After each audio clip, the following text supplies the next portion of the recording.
Okay, so this is chapter 11, section 1 of Pre-Calculus, looking at sequences and series and dealing with this whole chapter on sequences and series. Okay, so first off, what a sequence is. So a sequence is basically just a list of numbers that start with a domain of 1 and then include the integers that follow. So 1, 2, 3, 4, 5, 6, 7. And they're usually, there's some sort of formula or function that tells you what one is to the next one. And again, you only are plugging in integers or whole numbers into it. So you plug in 1, 2, 3, 4, 5, or 0 into it. So examples of this would be 1, 2, 3, 4 would be an easy sequence. 2, 4, 6, 8, 1, 3, 5, 7, 1, 4, 9, 16. Those are all different sequences. Okay, so they increase or decrease by a certain pattern. Okay, and you can create a formula for those, and that's what we're going to be looking at. So there's two different types of sequences. You either have your infinite sequence, which is a sequence that never stops. So like this top example, 2, 4, 6, 8, 10, 12, keeps going. Those three dots tell you that it keeps going on forever and ever and ever. Or you have a finite sequence, which is a sequence that ends up having a stopping point at some point. And usually what will happen is that you'll be told what the last number is or how many numbers are in the sequence. So there could be 18 numbers in a sequence, or it could end at 101, like this example. Okay, those are finite sequences. There's a starting point and an ending point. Okay, so example of where we could see these sequences would be like a bacteria growth. So if you have bacteria in, let's say, a petri dish, and it's growing over time, so you just put it in an incubator. So suppose one cell of bacteria divides itself into 2 every 15 minutes, and it keeps that rate up for at least 4 hours. And the question that we're asking is how many cells, or write the list of cells of how many you would have every 15 minutes. So for the first 15 minutes, how many cells are there? There's 1 cell because it hasn't split yet. The next 15 minutes, there are 2 cells because it's split once. The 15 minutes after that, so now we're at the 45-minute mark, from 30 to 45 minutes, or 45-minute mark, you end up having 4, because each of those 2 have split into 2. So you end up with 4, followed by 8, 16, 32. And so now what we're going to do is we're going to take a formula and attach it to that sequence. So we'd want to try to find a formula for it as best we can. And in this case, it's fairly simple. There's 2 different ones you could use. You could either use 2 to the n power if you start with 0, or you could use 2 to the n minus 1 if you start with 1. It just depends on your starting, whatever you want to plug in as your first n, 0 or 1. If you plug a 0 in, so if we're looking at the top one, 2 to the 0 power is 1, 2 to the first power is 2, 2 to the third or second power is 4, yada yada yada. If we do the same with the bottom one, we go 2 to the 1 minus 1, which is 0. And you see it continues the same pattern. So either one of those would work. Again, there's multiple answers for these. You just want to find the one that works for yourself. You want to keep it fairly simple too. So you want to start with either 0 or 1 for the most part on this. Okay, so you just want to see how are they growing each time. Some of these will be exponential growth. Some of these will be a linear growth. You just have to find what it is. Okay, so the general term is basically the formula for your sequence. So whatever your formula is for your sequence, that is called your general term. So for the 2, 4, 8, 16, 32, that general term was 2 to the nth power. Okay. If you have what's called an alternating sequence, which if you look down here at this graph, you see how it jumps on either side of a line. Okay. And it would keep doing that. Alternating sequences, for the most part, you're going to see them as going from positive to negative, positive to negative. So if you have going from positive to negative back and forth, you just assume they're all positive or they're all negative. Assume they're all positive. Find the formula, and then you attach negative 1 to the n power to the front of it, and it's going to follow the same pattern. So, like if we look at this example, negative 1, 1/2, negative a third, negative a fourth, that's increasing by the denominator increasing by 1 each time. So you can write it as a formula of 1 over n. Okay. So you can write it as 1 over n as your formula. And then what ends up happening is that since there's alternating between negative and positive, you attach a negative 1 to the nth power to it. And when you do that, you end up getting your positive and negative. Because if we plug in a 1 in for n, we get negative 1 to the first power, a negative, and then 1 over 1. negative 1 to the second power is a positive 1, and then 1 over 1. Okay. All right. So sometimes you'll have problems like these where you have to find the general term. So you can pause the video, take a minute or so, and try to find what the general term for each of these two sequences are.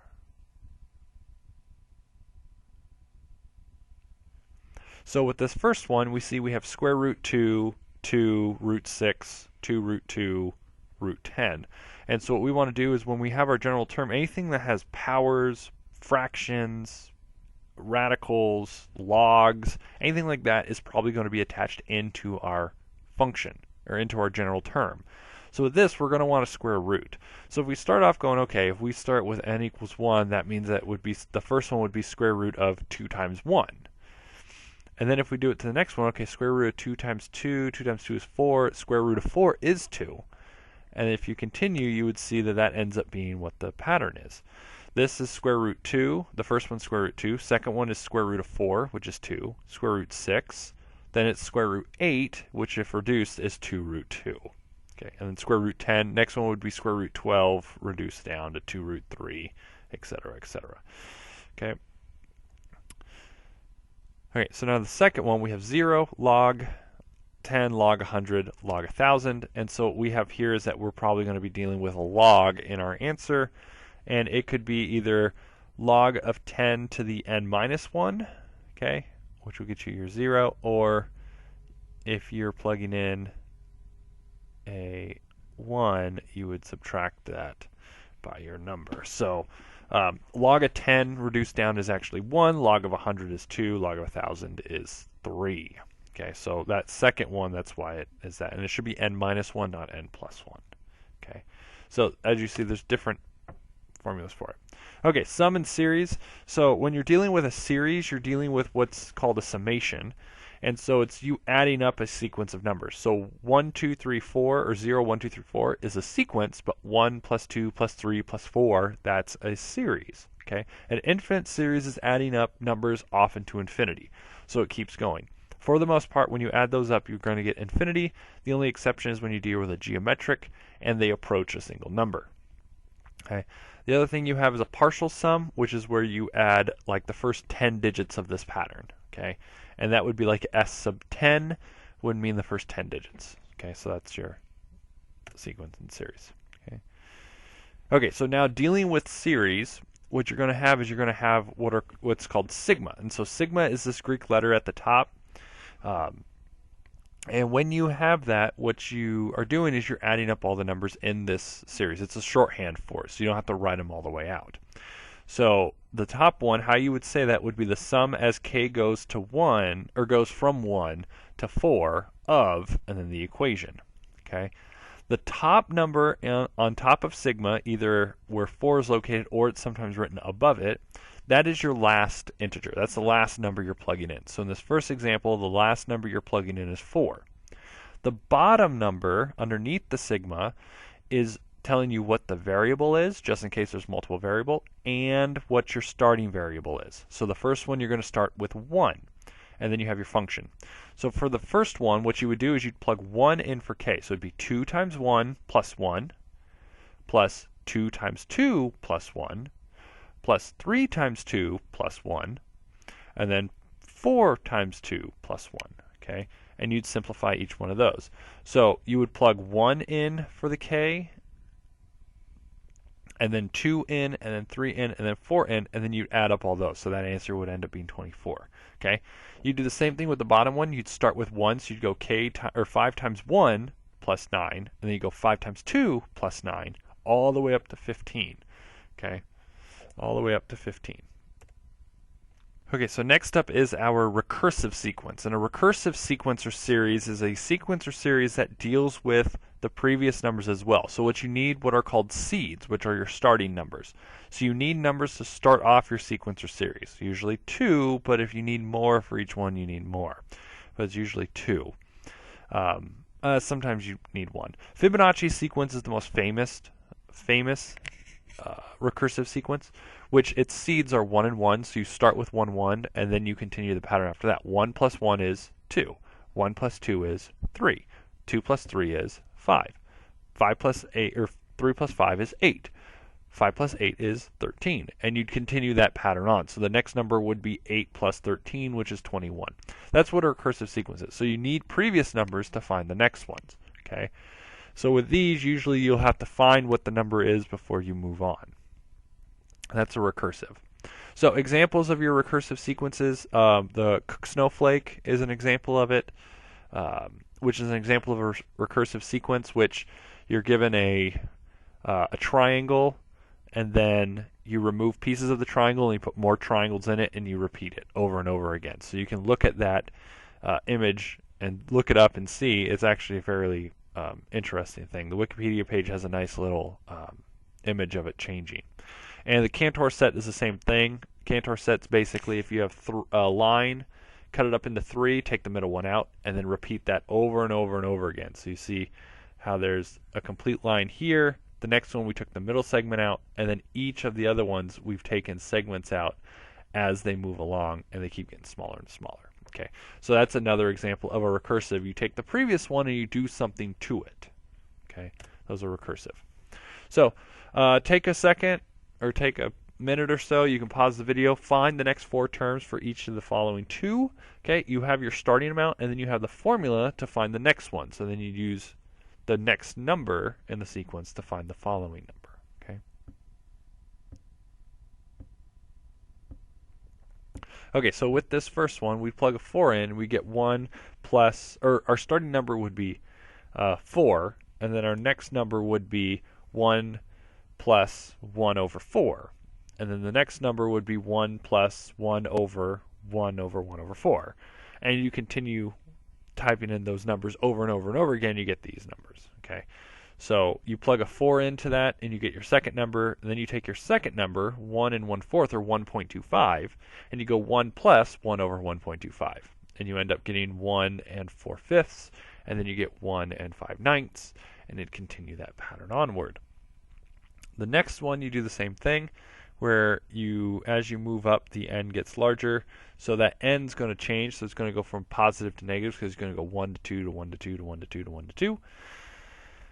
And so our numbers end up being 651, or 6,561, negative 81, 9i, and then negative 3 square root I, because again, you use the previous number. So if the first number was 6561, when you plug that into it, you take the square root, which would turn it into the square root of 6561 is 81, and it's negative.